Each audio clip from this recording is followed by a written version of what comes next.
Standard Chartered គឺគេបានមើលឃើញថា Bitcoin នឹងគឺអាចឈានទៅដល់ 200k នៅក្នុងចុងឆ្នាំ2025នេះហើយនឹងវាអាចឈានទៅដល់ 500k ឬក៏ $50,000 នៅក្នុងឆ្នាំ2029មកដែរ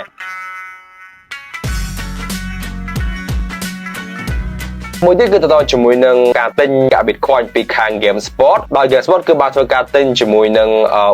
$4,710 Bitcoin នៅថ្ងៃទី28មួយទៀតគឺទៅដល់ជាមួយនឹង Elon Musk ដែល Elon Musk គឺគាត់បានប្រកាសពីការចាក់ចែងរបស់គាត់ចេញពី Doge ដោយអរគុណលោកធានាទៅដី Trump សម្រាប់ឱកាសក្នុងការជួយកាត់បន្ថយការចំណាយដ៏ខ្ជះខ្ជាយមួយទៀតគឺទៅដល់ជាមួយនឹងតុលាការរបស់សហរដ្ឋអាមេរិកទើបតែធ្វើការ block កយពន្ធរបស់លោកធានាទៅដី Trump ដោយនិយាយថាសិទ្ធិអំណាចគឺនៅជាមួយសភាទៅវិញទេឥឡូវនេះគឺសម្បីតែតុលាការរបស់សហរដ្ឋអាមេរិកគឺបានធ្វើការ block ជាមួយនឹងកយពន្ធរបស់លោក Trump អញ្ចឹងយើងអត់ដឹងថាមាននឹងអីកើតឡើងបន្តទៀតទេមួយទៀតគឺទៅជាមួយនឹង Federal Judge គឺបានធ្វើការបញ្ឈប់ terrorist ban ជាបណ្ដោះអាសន្ននឹងបានទុកពេលឲ្យរដ្ឋបាលរបស់លោក Trump នឹងរយៈពេល14ថ្ងៃដើម្បីដាក់ពាក្យបណ្ដឹងផងដែរហើយនឹងមួយទៀតគឺទៅជាមួយនឹងក្រុមហ៊ុន AI របស់ចិនមួយដែលមានឈ្មោះថា Weverse International Limited គឺបានធ្វើការបង្កើតផែនការរហូតដល់ទៅចំណាយលុយចំនួន$300 លានដើម្បីបង្កើតជាមួយនឹង Strategy Reverse XRP ដែលគាំទ្រដំណោះស្រាយការទូទាត់ជាសកលហើយនឹងព័ត៌មានចុងក្រោយរបស់យើងនេះគឺទៅជាមួយនឹងលោក Ross Ulbricht គឺបានធ្វើការបង្ហាញខ្លួនជាសាធារណៈលើកដំ